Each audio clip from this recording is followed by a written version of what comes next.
I'd like to introduce Rupa Datta, who will discuss linkage and disclosure protection. Great, thank you very much, everyone. I'm going to try to look at the right. I have a bigger screen today, so I can see you all, but the downside is that I'm going to always look like I'm looking in the wrong direction. So I'll try to fix that. I am speaking on behalf of Josh Borton, who was going to be giving this, leading this session. And I also wanted to acknowledge Gabriel Ugarte, who wrote most of this session, who did a great job, but that will allow me to present. So today we're talking about two real issues, which are the actual linkage and some issues to think about with the linkage. And the other is disclosure issues and how they can affect your analyses. I think if there's anything else preparatory I need to say. I think so. Let me start by asking if folks have questions about your proposals and how you're thinking about your own research is developing. Tomorrow especially is our last day together, and we're going to try to pull it all together and hopefully help you synthesize a lot of the different kinds of information that we've brought to bear. And so if you have any questions about different pieces, you might bring them to our conversation tomorrow. And in general, I'm hoping that you will talk a bit about your research ideas tomorrow as we try to make sense of it all. But right now, does anyone have any questions or comments about how it's going translating the sessions into the proposal format and thinking about your own research project?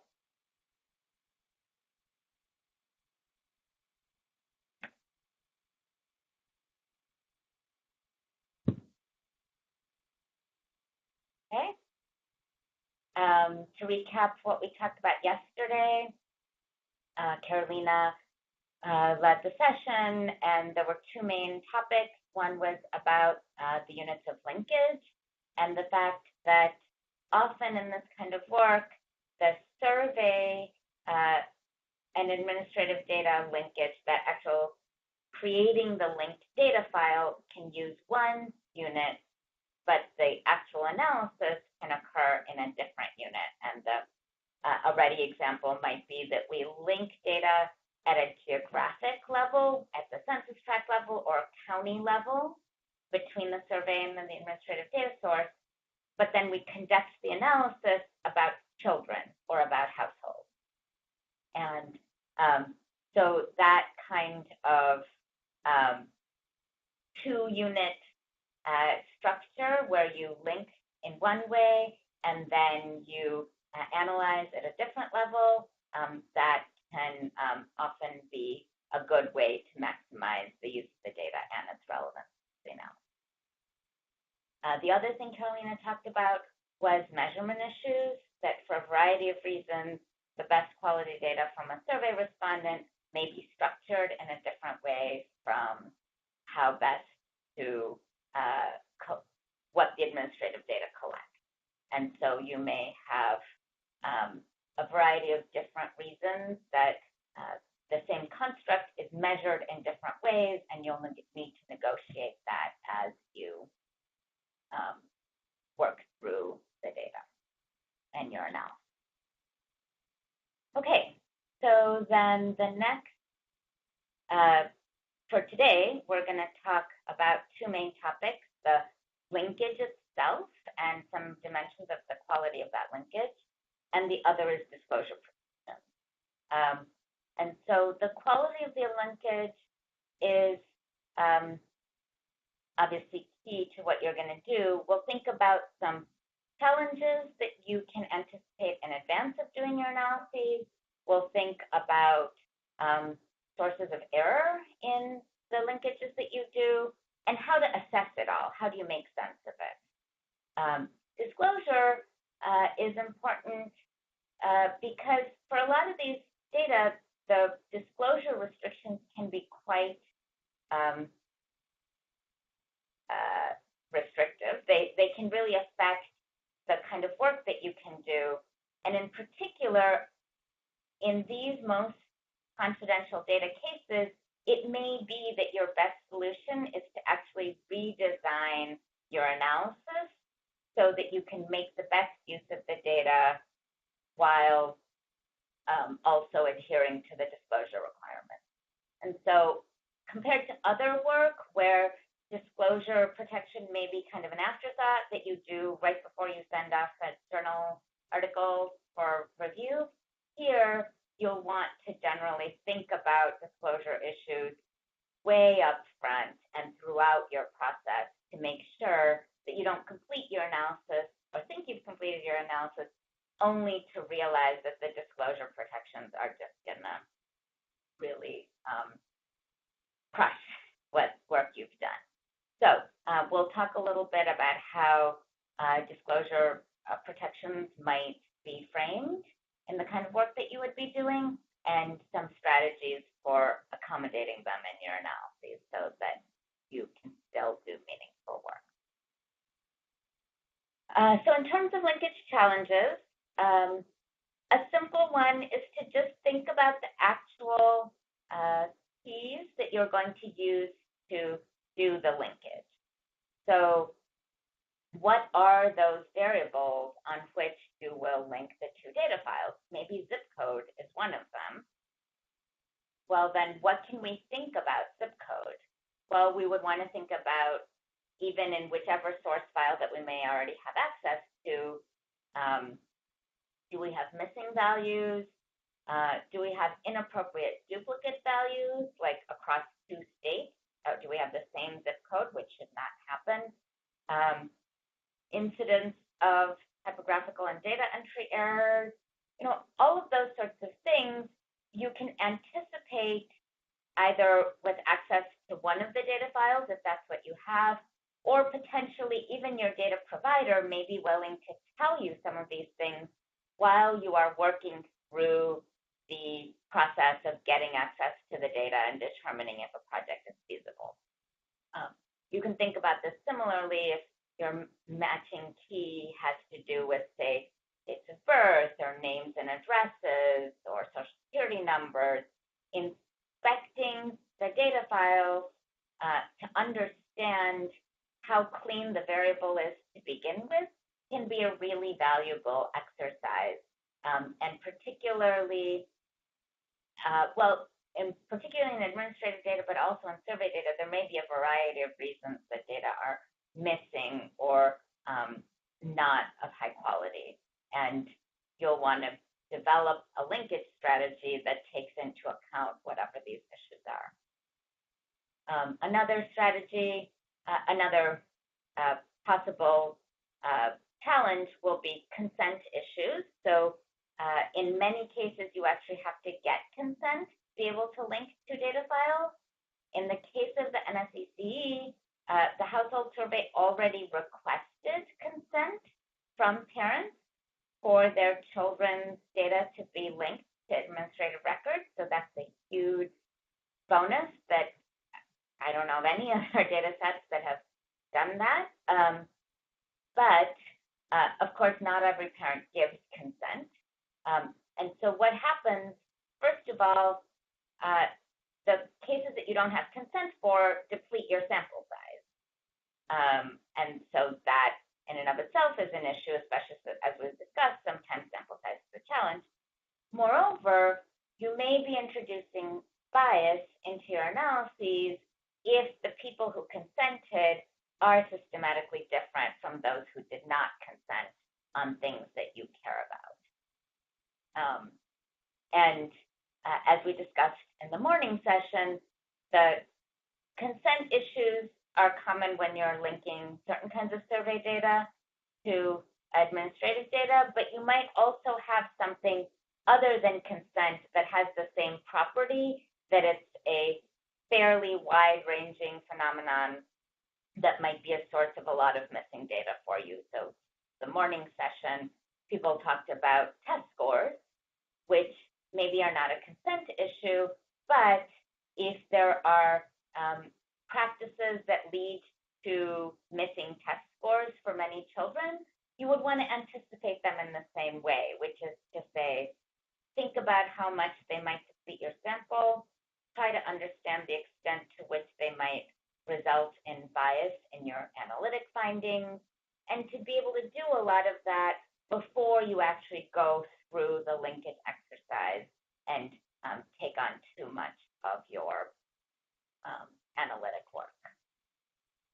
So let's try for our first exercise today. As I mentioned, we do collect consent to link to administrative records in the household survey. And the rates are pretty good. They're around 80% of children we received consent to link to administrative data. But how would you think about assessing the effect of presence or absence of consent in a study that you want to do? And how would you decide whether there are systematic differences in characteristics between the consenting and the unconsented that would give you concern for your analytic work?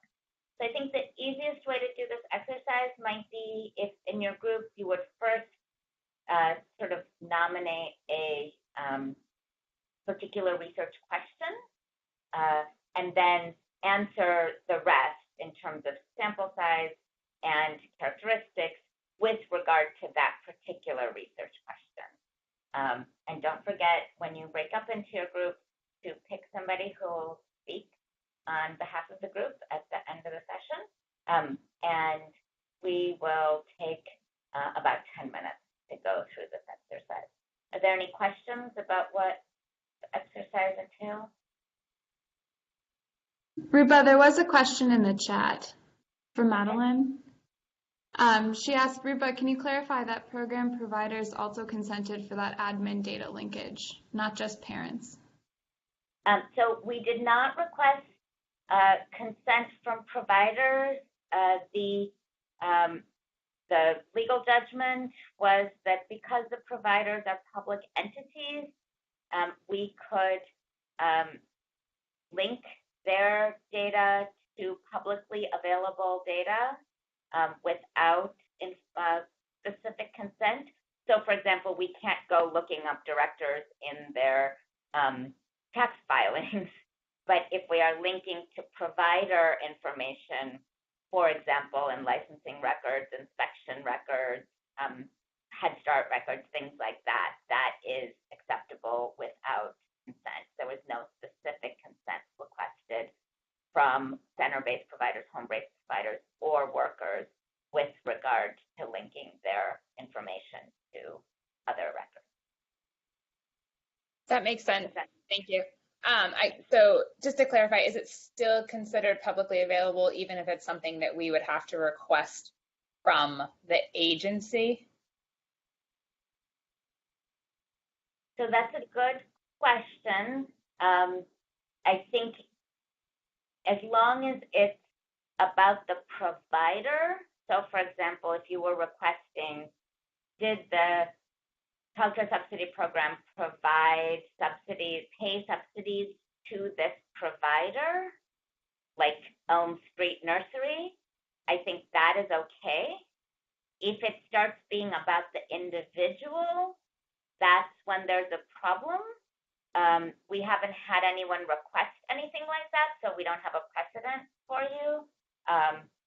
And we don't actually have great contact information necessarily about the individuals. So it would be pretty difficult to do that kind of linkage. But I think as a rule of thumb, if it's about the provider, it's fine. If it's about the provider, say, as a program or as an entity, that's fine. If it's about the provider as a human being, then it's less clear and there would have to be a determination. Great, thanks. Okay, well then why don't we break up into a group and take a look at this exercise, and I will give you 10 minutes.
So this is your 5-minute warning.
give it another 2 minutes.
Okay, let's see. It looks like some people were having some connection issues. We have a group that can volunteer that is not having consent trouble. I mean, not consent trouble, connection trouble.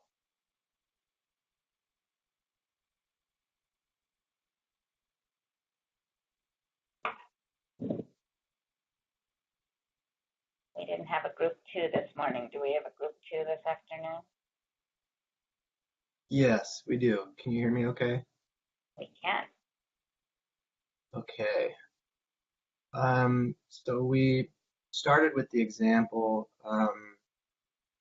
this idea of looking at state administrative data around childcare subsidy use, considering outcomes like average spell length or rate of subsidy continuity of care, and linking that to an SECE data having to do with decisions on the part of families about childcare arrangements, for example. So, given those two sources, just to tackle this question about consent,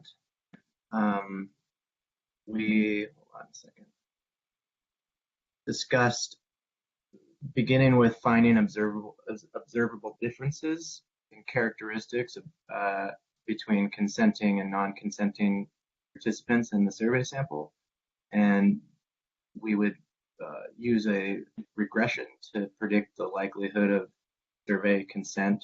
So survey consent would be our dependent variable, and we would explain that by observed variables that we have access to, like income or race, ethnicity. And I guess the next step is kind of where we left off. How would then, if there is a difference that we find, how do we account for that? A couple ideas were thrown out where we, one second. So we have this idea of going beyond just controlling for these things, but using inverse probability weighting. And then also this idea of reframing the sample as well. But my statistics knowledge leaves off right about here, so I'll pass it along to others if they have anything to add. So did somebody want to say more about reframing the analysis?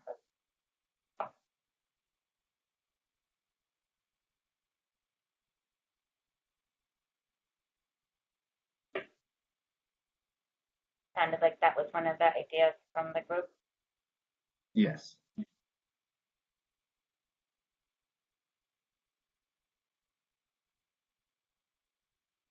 So I would love some clarification on what reframing the analysis looks like. That's something that I That's where our conversation left off. So I don't know if anyone can clarify that for me.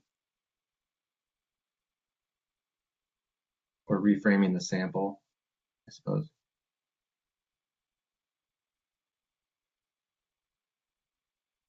Catherine's talking about it in the chat box. She's having audio trouble, so she's in the chat box. Oh, okay.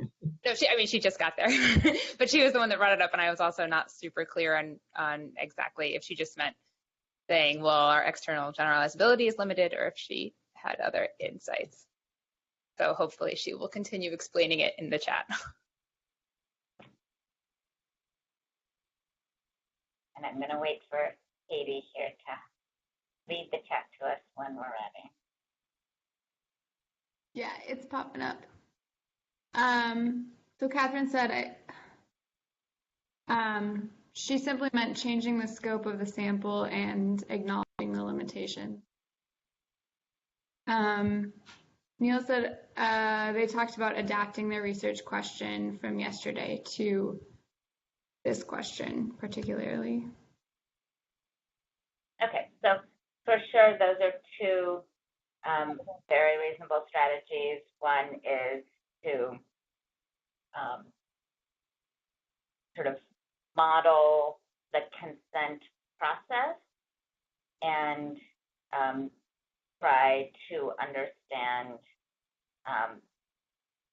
whether there are certain characteristics that are systematically less associated with not consenting, and solving that problem, if you have it, using an inverse probability weighting strategy is a good solution. So first, using a multivariate regression approach to model the consent decision, determine whether there seems to be some systematic pattern there, and if you find through that regression that there are systematic patterns, then a way to correct for that is through an inverse probability weighting approach to your analysis. That makes sense.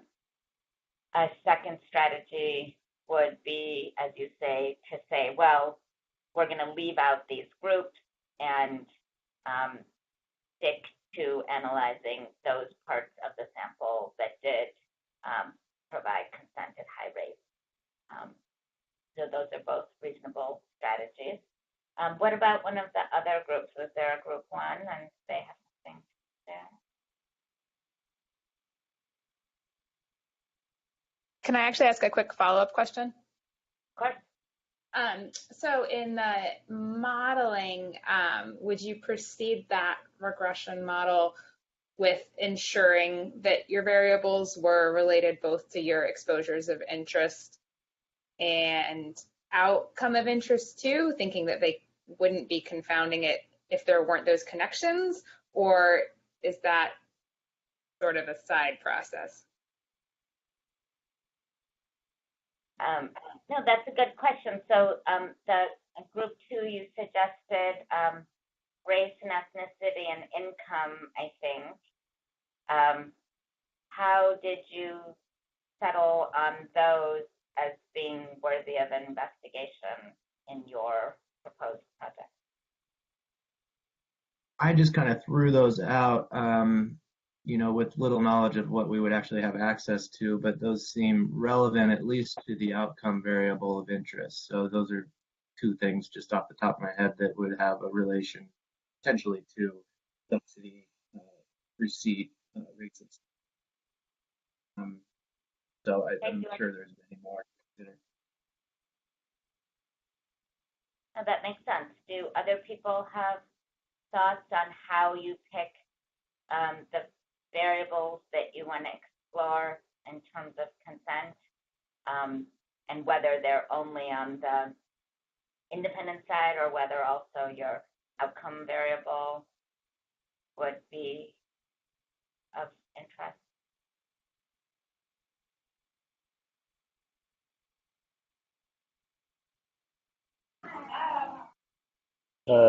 Our group talked about something like lasso, some shrinkage methods that would include a lot of regressors, and then pick the ones that the algorithm would actually select as being predictive of consent. So you're actually taking kind of an atheoretical approach and just taking a whole bunch of variables? Yeah, Or, yeah. I mean, it could be a combination of atheoretical and theoretical approaches. okay. Yeah, I mean, I think that roughly speaking, two issues occur to me. One of them would just be the kind of credibility of the analysis. And for that reason, you might select variables that your audience is going to be expecting, or that are important for the sort of consumption of your research findings. And they might have no relationship to the process that you're studying, but they're important. And so I don't know that this is the case, but you could imagine, for example, in some cases, race and ethnicity, you might in the data not be able to find any differences in how race and ethnicity are separately entering into the search or the subsidy receipt process. This is almost certainly not true, but as an example, maybe you aren't finding those mechanisms, but there might just be such a strong credibility aspect that you need to check for balance in terms of race and ethnicity in your analysis, even if you don't think that it would likely affect your outcome. But then on the other hand, I totally agree with you from an analytic perspective. What you want to know is, would your findings be biased? Would your, whatever your coefficient you're trying to estimate, would that coefficient have been different if you had all the data, if you didn't have this consent issue or whatever your missing data issue is? And in that case, I strongly encourage people to really identify the drivers that either are related to outcomes, or more importantly, are related to the process that generates the outcome. And in some cases, you may have other variables about that process along the way. So access to other public assistance systems, use of certain types of resource and referral agencies, internet access. I don't know what the processes would be in this particular example, but the more that you can connect the missingness problem, which in this case we're talking about is consent, to your analyses, not only does that give you a test of how worried you should be about systematic differences if you find some, but it also might give you some roadmap for how to, if not fix it, at least address it. So if you could find other variables that are related to the mechanism, you could test the sensitivity of those being missing, or you could restrict your analyses by whether or not you have internet access, or by whether or not you receive other public assistance, as a way to try to understand or mitigate bias due to the lack of. Makes sense. What else from the other groups? Did we have 3 groups in the afternoon? Is there anyone in a group 3? Group, I think there's just 2 in the afternoon. Okay, thank you. And so then, what more would group 1 like to share with us? I think we generally agreed with the approach of group 2, that we would use well, first we would have the relationship that we're interested in. And then, so let's say if we're drawing independent variable for that relationship from the NSEC data, then we would want to know if the consenting and non-consenting populations differ significantly in this variable. And then if they did, then something like the inverse probability approach, or just maybe including the probability of being of consenting as an additional regressor in the relation when we estimate the relationship of interest. or some sort of approach that would control for that selection mechanism. So so pretty similar to what Group 2 was talking about. Okay, great. So you just mentioned possibly including the non-consenting cases, but then including an indicator that they didn't consent when you're modeling. That's another approach. Multiple imputations to basically try to impute the variables that you couldn't get because of the lack of consent is another issue. In terms of this assessing whether or not there's systematic differences, I think both groups talked about either modeling the decision to consent or whether there are comparing the consenting group to the non-consenting group. Another strategy is to look at the rate of consent among, say, subgroups of different race and ethnicity groups. Is the percent who consented different among Black families from Hispanic families from white non-Hispanic families? So it's not that different. It's kind of like whether you're taking a row percentage or a column percentage. But there are a variety of ways to study whether there are systematic differences or not. And I just would like you to be aware of that. So you can model the consent decision. You can look at univariate statistics within consented and non-consented. You can look at consent rates within your subgroups of interest. There are different approaches that you could want to take. And then once you know what you want to do about it, once you've decided whether there is a problem or not, multiple imputation, restricting your analysis, which somebody suggested, including all of the cases, but stating the limitation, and then an inverse probability weighting type of approach are some of the most common strategies for dealing with when you do have some kind of systematic differences. So this slide, which hopefully you have a big screen in front of you, shows some of the tables from the Zanoni et al. Paper, where we linked NSCC household survey data to Illinois child care subsidy records. And we basically used this approach that people described. We modeled the consent decision, and we're planning to do an inverse probability weighting correction to take into account systematic differences that we found. What we saw was that there were not variables that were significantly related to the consent, the provision of consent, despite several different attempts to predict. And so we came to the conclusion that the provision of consent for our analytic sample was actually quite consistent with the full sample, and that there would be no bias introduced by restricting the analysis only to the consented cases. The one issue that we were dealing with is that we were interested in total counts, because a lot of the limited literature on the CCAP program in Illinois is all about counts of children.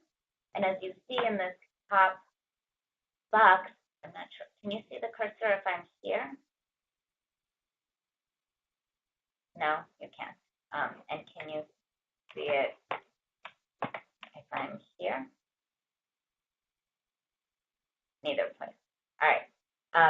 So if you look in the top left of the Exhibit 1, what you see is that the consenting households sum to about 900,000, and all of the households, both consenting and non-consenting, sum to 1.2 million. And so we were concerned that we wanted the count to sum to the right number. And so what we ended up doing was scaling all of the weights so that they would sum from 900,000 to 1.2 million, which we did just using a constant scalar factor for all of the cases. But the inverse probability weighting, if there had been differential probabilities of consent, would have assigned different weights to different cases according to their probability of consent. We, in general, have found in the NSEC household survey data, to the extent that we've looked, that the main subgroups for whom there's any kind of differential lack of consent are higher income households, to some extent have somewhat higher rates of non-consent, as do households that don't have traditional household structures, by which I really mean where not all adults in the household are parents of all of the children in the household. And what happens there is that we only ask the respondent for consent.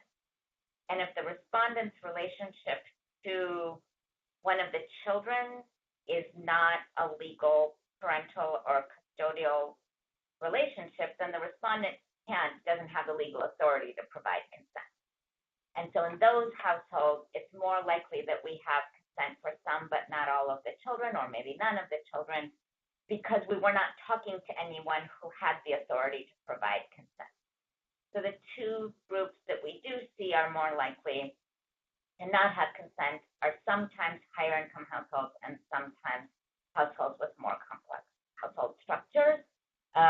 But again, that's going to vary very much depending on your research question. This particular analysis from which we pulled these tables happened to restrict to households with one or two parents, and households, it excluded the highest income households, and so we don't have them now. Okay, let's move on to types of linkages. We generally speaking, we talk about deterministic linkages and probabilistic linkages. And in deterministic linkages, we look for complete matches on one or more variables across both data files. So for example, if name and date of birth match, then we consider it a match. And if they don't both match, then we consider it a non-match. Sometimes we have multi-step deterministic linkages, like if social security number matches, then we accept it as a match. If social security number doesn't match, then we go to date of birth and last name. And if those two match, then we consider it a match, things like that.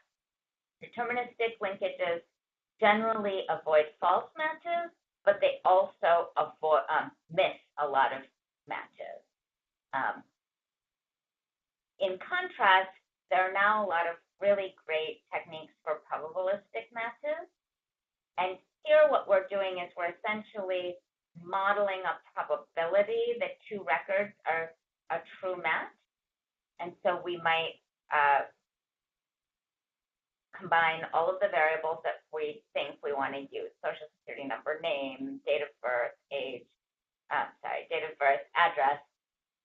And for each of them, we can say whether the match is a good one, so-so, or not a match.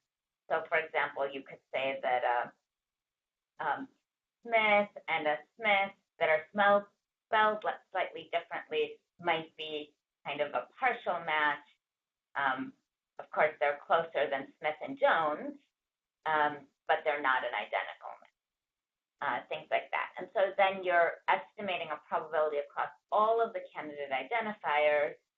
And then what we do is we set a cutoff value. We say we're only going to include matches that are over 90% or over 80%, depending on what we're looking for. Another nice thing about these processes is that the different variables can have different weights. So you can give a much higher weight to a social security number match than to a first name match. And that you would want to think about that weight terms of what it says here is discriminative value, like a rare name matching may be more useful than Johnson matching in terms of information. So roughly speaking, we can think about whether we're identifying a pair of records, one from the survey data and one from the administrative data, as to be linked or not. And those two records have the property of being a true match or actually a non-match, right? And so ideally, we link the true matches and we don't link the non-matches. And there's never any question. There are never any of these off diagonals where we talk about a mismatch, which is the two things actually truly do belong to the same person, but we have chosen, our link mechanism has chosen not to link them, or a false match where I linked one person's administrative data to somebody else's survey data. And so I created a false match when there shouldn't have been one. So in practice, we rarely actually know which of these we got. Sometimes we can manually inspect a fraction of the records, maybe a 1% review or something, to see whether we're seeing matches or non-matches, or whether we can find mismatches that our algorithms didn't find. But you're never quite sure. It's worth, for your research questions, deciding which is more important. Do you want to avoid the false match, or is it more important to you to avoid the mismatch? And so we calculate these two different rates. One is among matches, what fraction were correctly identified? And then the other is among linked units, what fraction were correct matches, right? Both of these are about, you want them to be as close to 100% as possible, but they may go cross purposes from one. And so you really want to think about your particular research question. Sometimes avoiding a false match is important because you don't want to attribute. So for example, if you were doing fraud types of analyses, you would want to avoid false matches. You wouldn't want to attribute ill intent to people who had not exhibited any. On the other hand, if you're interested in a basic, say, search process or a tendency towards a certain kind of behavior, then it might not bother you to have a few false matches in your data because they're still low-income families, they're still looking for ECE, and maybe you thought a few more of them were receiving subsidies when maybe they're not. And that might not dilute your research findings. So that's really, of course, a judgment call. I'm going to go on, and maybe we'll stop at the end of this is the last linkage-related slide. So one of the most unusual things I think about these administrative data, survey data linkages is the meaning of a non-match. And so as an example, let's take these child care subsidy records we've been talking about. If you have a data file of people who are receiving child care subsidies and you link that to a survey data file of all households, then the natural way to do that is to retain all of your households from the survey data and decide that the households that didn't match a subsidy record didn't receive the subsidy.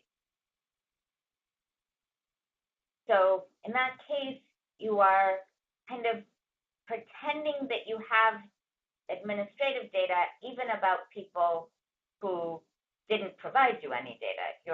Because what you're asserting is that absence from the subsidy record is equivalent to not receiving the subsidy.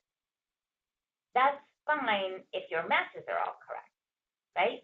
But if you had any mismatches, that means you have attributed the status of subsidy non-receipt to a household that actually should have matched.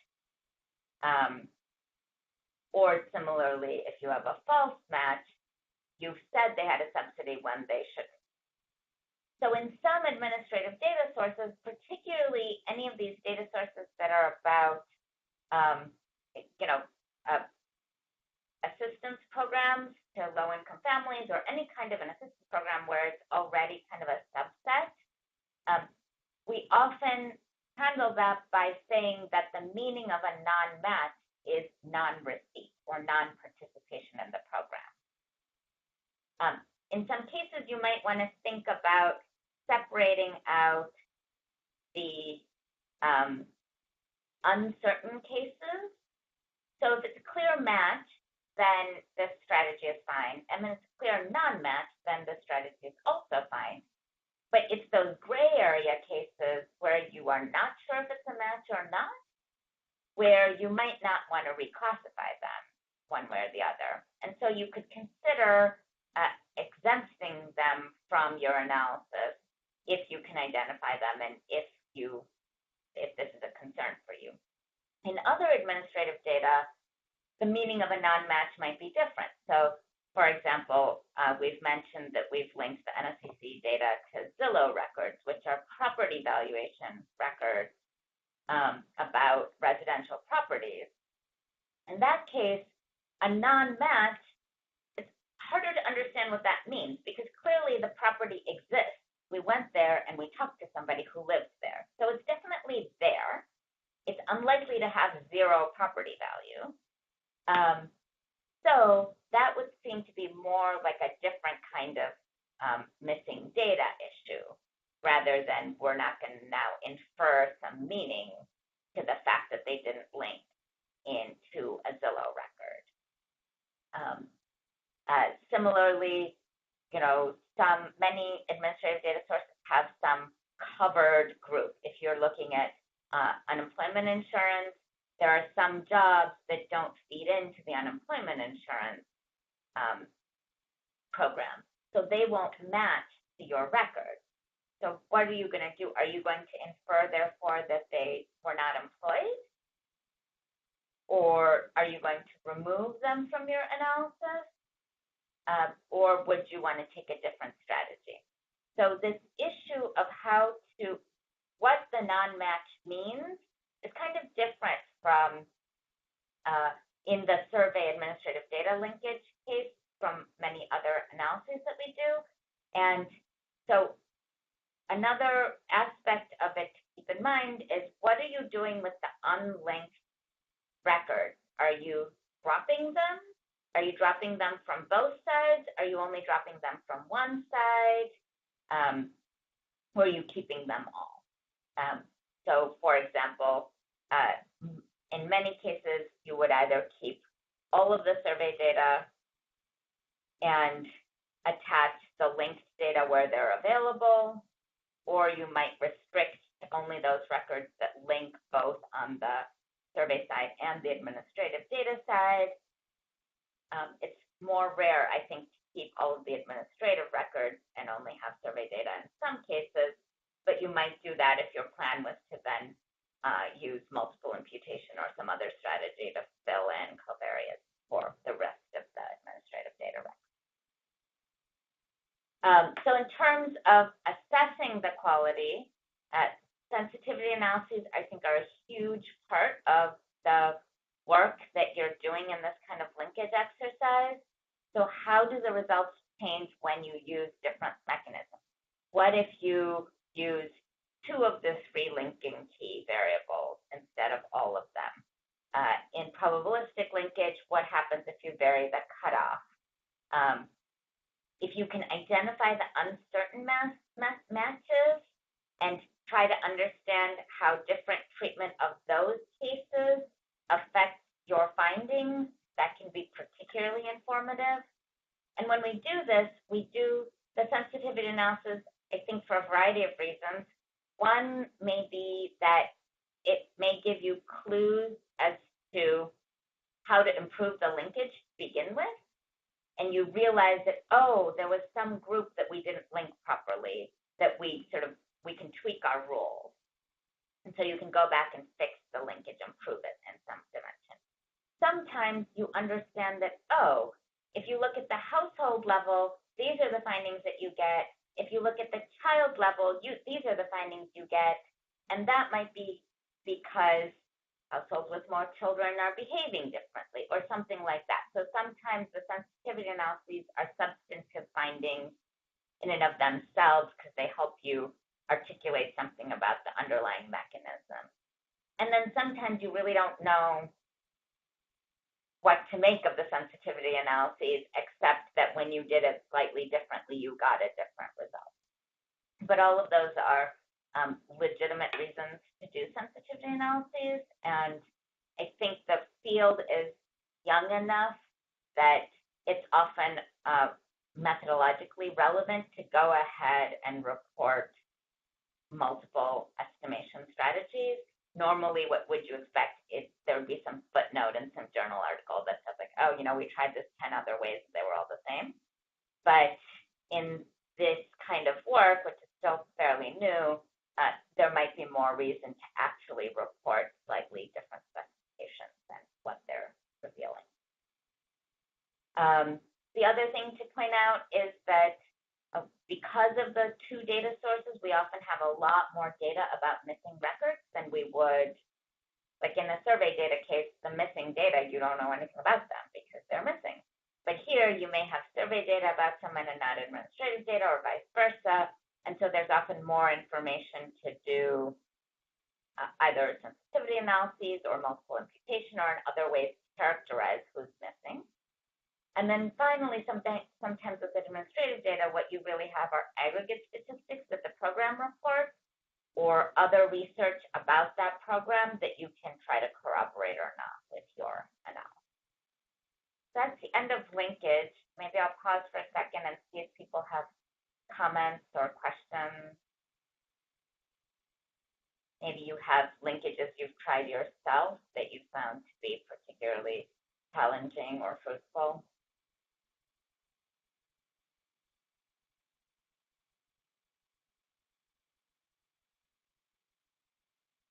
Yeah, I was just wondering if there would or could be any supplementary materials that walked through the process of those linkages a little more. So this was actually one of the things I was hoping to get out of this class because it is new to me. So like the probabilistic matching, I don't know what I would be running or what exactly I'd be looking at or how to deal with those different answers that I got from the probability. So if there could be a more detailed handout or something that could guide us through that. Yeah, I think that we might be able to find you some resources. This is a particularly fruitful area where there are new methods and new tools and a lot of open source code that's emerging almost daily. So we find that the theory is the most useful, and then depending on the specifics of the types of things you'd be linking, different tools might be relevant, but we can certainly point you to some of the most salient resources. Did you have a particular linkage in mind that you were thinking about? No, I mean, really sort of generally, it seems like this is a major, a major issue in linking the admin data with survey data. So I could imagine almost any scenario in which I would, like, when the rubber hits the road on how to do that, there would be a lot more questions. Yeah, part of why I'm asking is that, and others may want to chime in as well, part of why I'm asking is that whether or not there are any kind of verbatim fields where the variation in what the linkage key might look like, so for a name or a street address, like that's kind of a topic on its own, whereas if you're mostly working with say, numeric fields like social security numbers and dates of birth and case IDs, then the types of methods are maybe more prescribed, and there's a little bit less variation in the different roads go down. Yeah, that makes sense. I would say I probably have a lot more anxiety about those more text-based matching instances.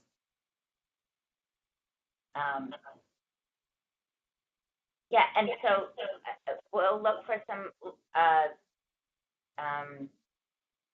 references for people. One thing we'll say is that, for example, on the NSCC, we would not give you the name. So you might give us an algorithm or something that you wanted us to use, but the researchers are not getting access to respondent names. We will conduct a linkage for you. The same thing with the Census Bureau. If you are going to the Census Bureau for one of the data sets that are housed in the Census Bureau in the research data centers, they're not giving you access to the name. And so often this most sensitive kind of linkage is being handled by the data user themselves. The data provider themselves. And so you would have some back and forth with them, and they might interact with you in terms of the weights that you assign and things like that. But the actual choice of linkage will generally be dictated by the data provider in that. But we will look for. So I don't know if anyone has it. Yeah, no, so two follow-up questions from that though. So one then, and this might be forthcoming in some of the stuff today and tomorrow, as we're getting the data use agreements from that administrative data, there is a level of agreement that we can share that data with you guys to provide the linkage. Yes, generally that would be it can get more complicated or less complicated, but that would be part of the data use agreement that would need to get resolved is where are the data going to be housed and who's actually going to see the identifiers and link them. And right. that would be like a 3 or 4 party negotiation often. And then I guess just clarification too on even like provider, so site-based names, which we would I assume consider public, linking that to a public database from state level data about providers. I'm assuming that's also likely a text-based match, depending some on the address that's listed in both registries and the name of the provider. And so is that something that you guys would do internally too, or that would be done by the data user? That's also something that would be done by the data provider. So for the NSCC, we would do that linkage. We do not disclose any information that would identify an individual respondent as a participant or not. So we would do that linkage for you. And in the case of the provider, generally our first step would actually be to geocode the address.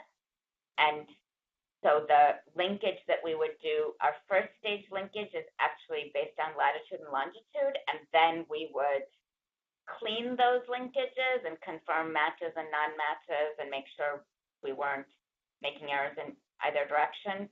But we have found that the most accurate way to link providers across different data files where you have addresses is to go through the street address first, rather than try to do a name-to-name linkage. Sure, thanks. Sorry to monopolize the questions there. Those are all good questions. Other questions, or maybe there was another comment about linkage?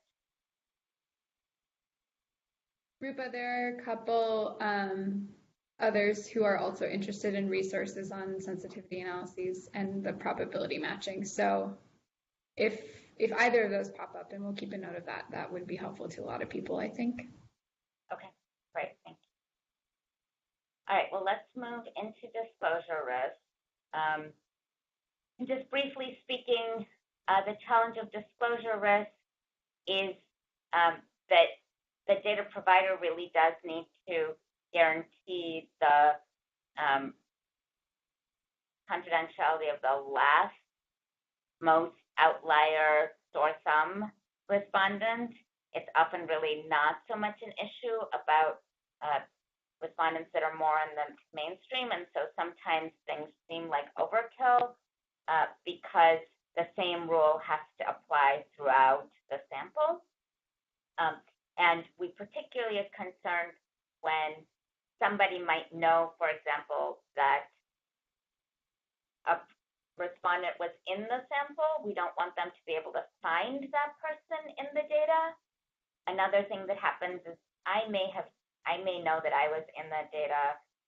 I don't want that I should be able to look in the data and therefore figure out the data of my closest competitor whose financial information should be confidential because they participated in the study. But so those are some of the scenarios that we think a lot about as data providers and are working to protect against.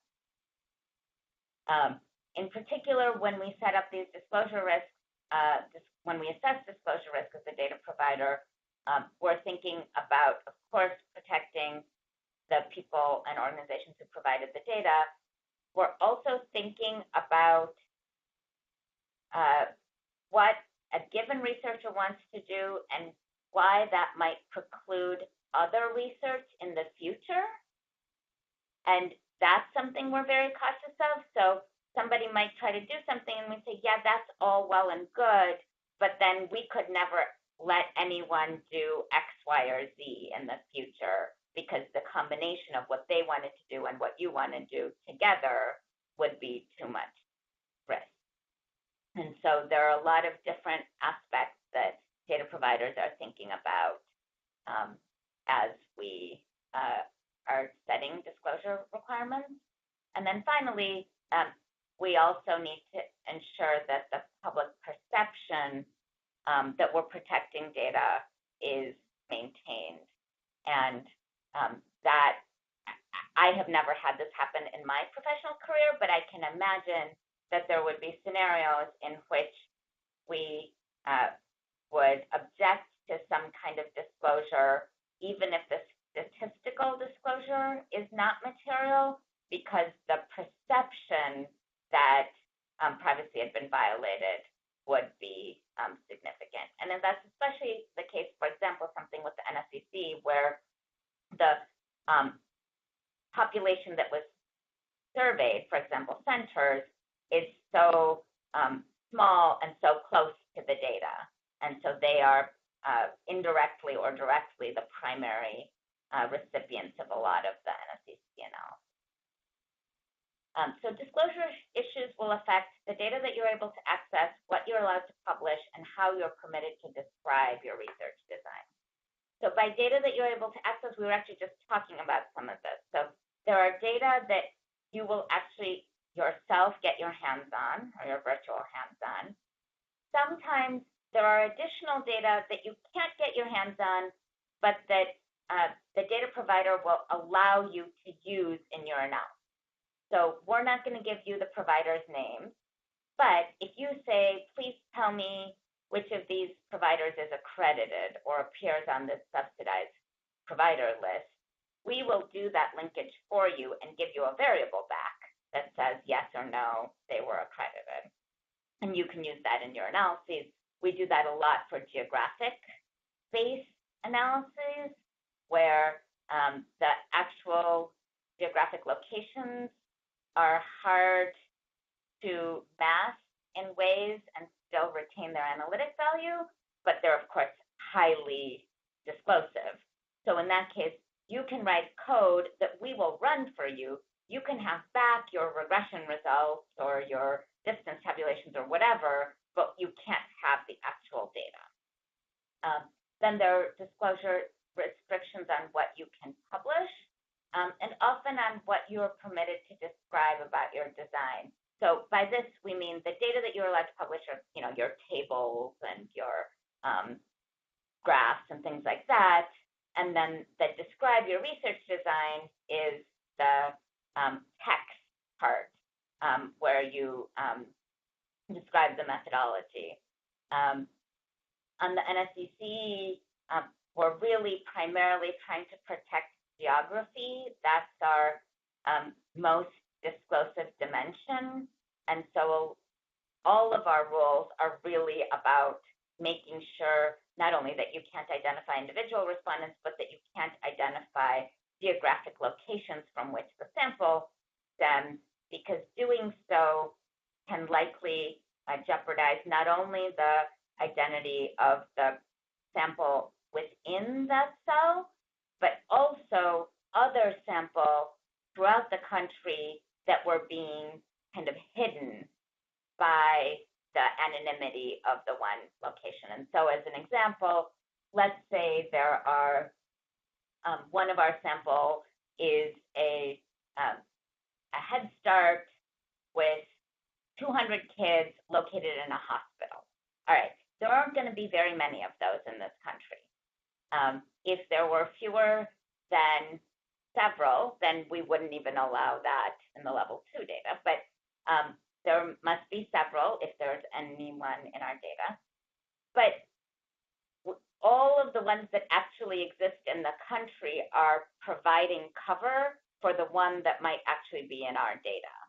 And if you're able to say, oh, well, I figured out that, you know, such and so county is not part of the Virginia sample, that might then increase the disclosure risk of some other center in Montana that has the same rare combination of characteristics. And so that's a lot of what we're thinking about.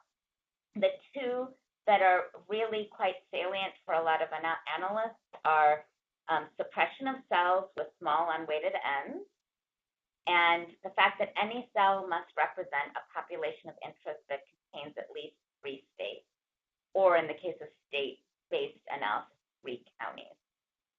And so, for example,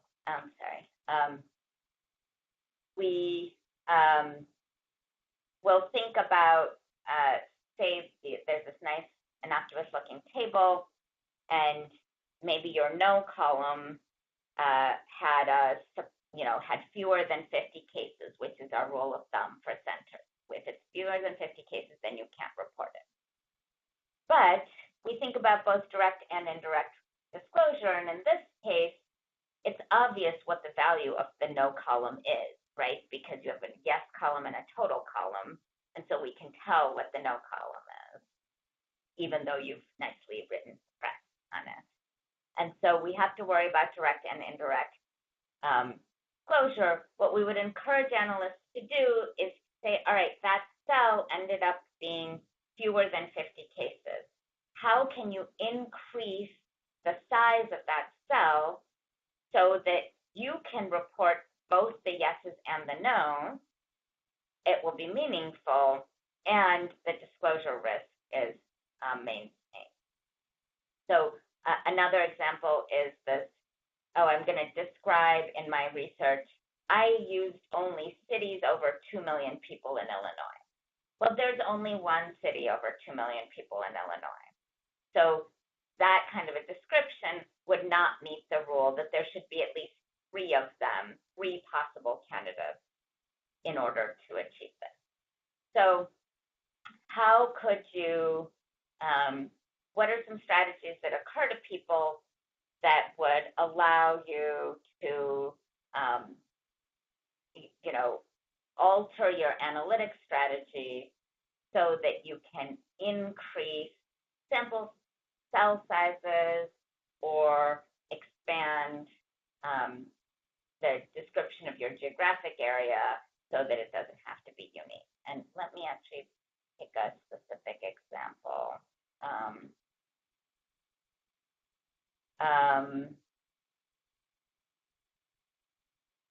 Yeah, so maybe in this, and we'll just do it as a group conversation instead of an exercise. But you see that we have a table. This is actually all public use data, since we're using it here. But imagine that I wanted to do a state level report of providers that are open on evenings by the poverty of the local community. Okay? and I'm only allowed to report cases that have have at least 50 instances. I'm only allowed to report cells that have at least 50 cases. And so you see, even nationally, the number of low poverty density centers that are open evenings would not meet the threshold. So what are the kinds of things that I could do that would allow me to talk about provider schedules and community poverty density without getting into trouble?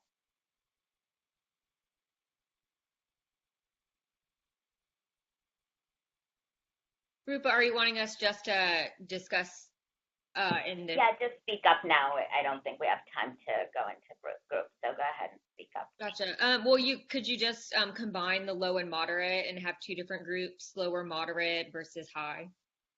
Yeah, so that's definitely a good strategy. Or you could even pick a different cut point. What other thoughts do people have? Or can you add or multiply a random value to increase the size? Yeah, you could perturb the data. That's an interesting strategy. Usually we would perturb the raw data and then produce the tabulation rather than perturb the tabulation, but that's definitely a good strategy.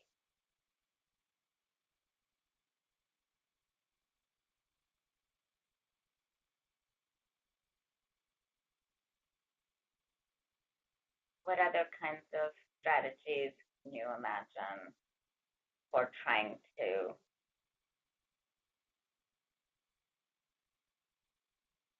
be able to, you're interested in the relationship of poverty density to provider hours?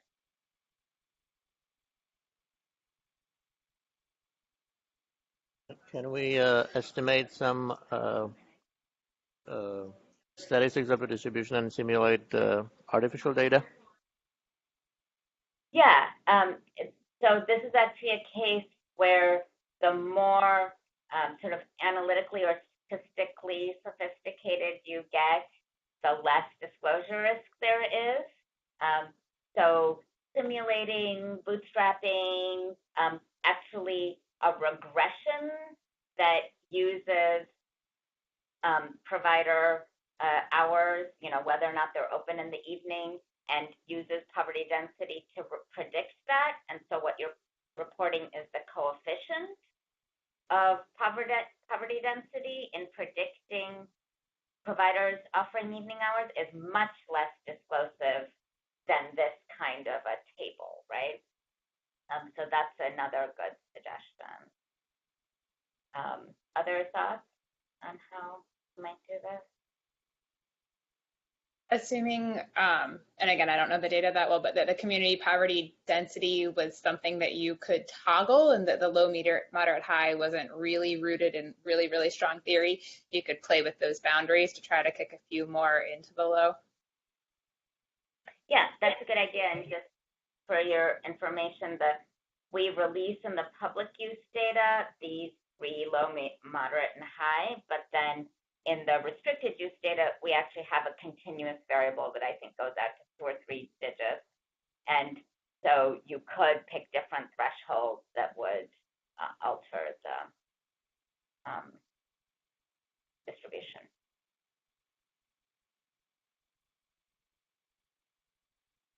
I think in general, okay, good. Oh, I was just going to say, if you could talk a little bit about the unweighted count versus the weighted frequency and what reporting out both of those might mean for, I guess, how you talk about it in a manuscript versus the disclosure risks. I'm not clear on that. Yeah, so all of the, let me go back up. So some of the other requirements of the level 2 restriction in the NSCC case are that you do have to round all unweighted counts. And so in my table that I just had, there was like a 26 and a 43, and all of those would have to be rounded. And then we also have restrictions on the number of significant digits that are displayed in tables. And both of those really are that we're thinking about the disclosure risk on top of all of the publicly available data and on top of anything that anyone else might publish. And so we're wanting to make sure that you can't use this person's published report and that person's published report and the public use data together. So like, oh, well, they had 26 cases and they had 22, so the overlap must be 7, and I can play with the weighted values until I find 7 cases that give me the right weighted sum, right? And so for that kind of reason, we're asking everyone to round all unweighted counts and restrict the number of significant digits, both of which affect the joint disclosure risk posed by having weighted and unweighted counts in the same place. Did that answer your question? No, but my question might be so basic. So just like in terms of that table, what you would want to end up actually reporting, whether there's any utility and whether you're allowed to just report the weighted frequencies. Yeah, oh, that's a good question. I think in general, probably most, say, reviewers or critiques or dissertation advisors would not be interested in the cell-specific weight, cell-specific unweighted count. So you might only need to once say that you had this many cases in your analysis.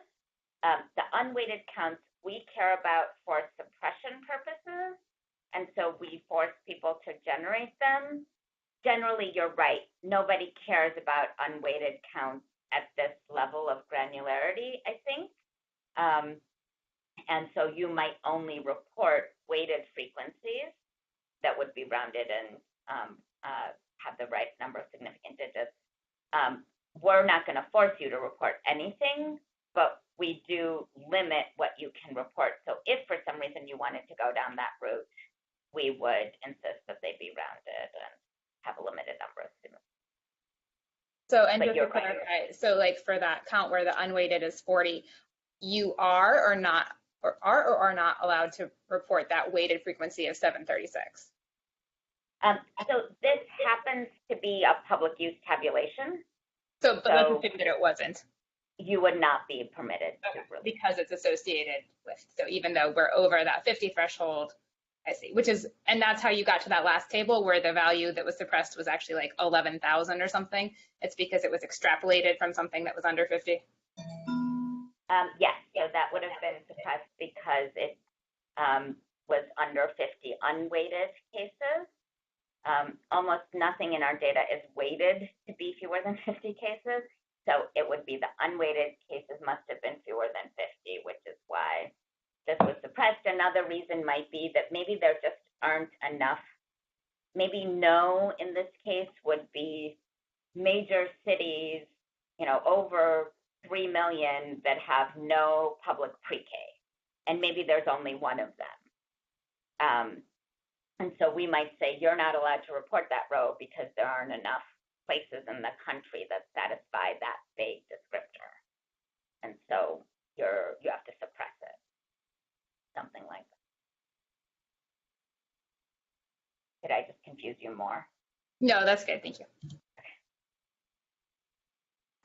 Okay, so I think that in general, what we find is that redefining subgroups, the way people were talking about combining the low with the moderate, redefining the thresholds, or possibly pooling states, pooling communities, is the most common analytic change that people adopt as they're trying to accommodate the NSCC disclosure restrictions with their analytic strategy. The second most common, I would say, would be to change the analytic strategy in the way that a lot of people describe. So going from frequencies and crosstabs to modeled estimates, doing simulations, bootstrapping, anything, clustering, analyses that are harder to recover the original data values for. And those are the two most common strategies that we see. But as you can hopefully imagine, you would want to do this fairly early in your research and not wait until the day before you thought you were going to submit your dissertation. So what we encourage people often is to do enough work up front to understand the feasibility, to be pretty sure that there are some subgroups that will work, then get the data, define subgroups that seem like they're going to work, pass it by the project team to say, yes, we would allow you to disclose these categories, states with universal pre-K, states with limited pre-K, states with pre-K that touches fewer than 5% of children or something like that. Yes, that would be okay. Then you go ahead and do your analyses, or you say, we're going to do this finer grain thing, but we're only going to do regressions, and we only want to report the coefficients. We say that's fine. Then you can do all of your analytic work, and then all we're doing is tweaking a couple of, rounding and significant figures reports at the very end. So that's generally the strategy. I heard requests for linkage and sensitivity analyses discussion, and we will work on that. Other than that, tomorrow we will try to bring all of these pieces together and launch you in ready to think about how you would conceive of and refine and anticipate a linkage project all the way through to successful conclusion. And we do hope that you'll talk a little bit about your own research aspirations in the course of that discussion. I think we are done for today. Is there anything else that, Amber, you need to say? Thank you, everyone. Thank you, Rupa. Remember to go to the announcement section and fill out the evaluation link for today. Thank you. Okay. Thanks, everyone. See you tomorrow.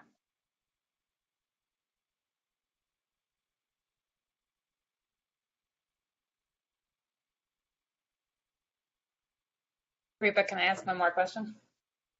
Sure. On the table that you've got up right now, if we converted all of those to percents and didn't report any bottom denominator, is that acceptable? Gabriel in the other room by chance?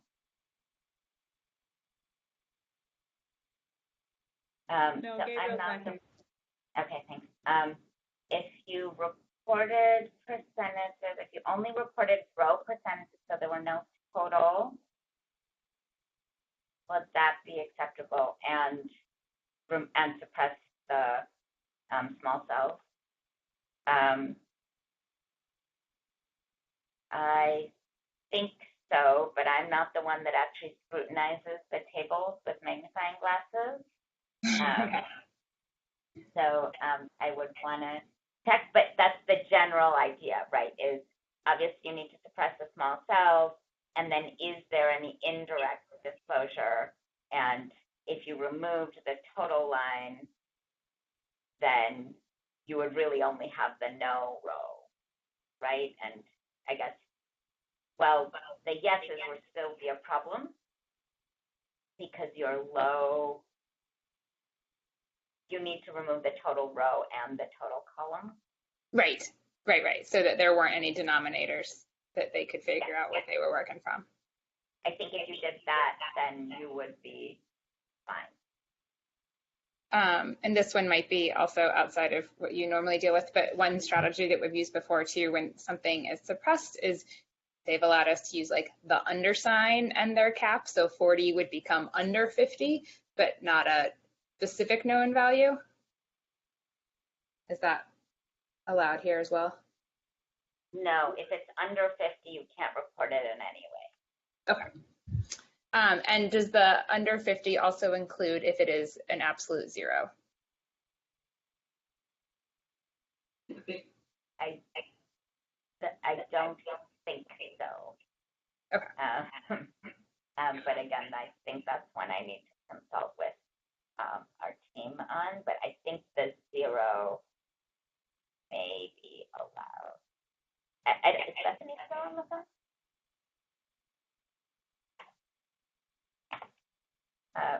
Bethany has been through the extraction process more times than I have, I think, so she would know, but she may not be on the phone anymore.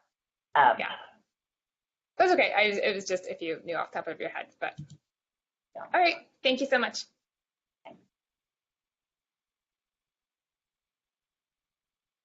Anyone else?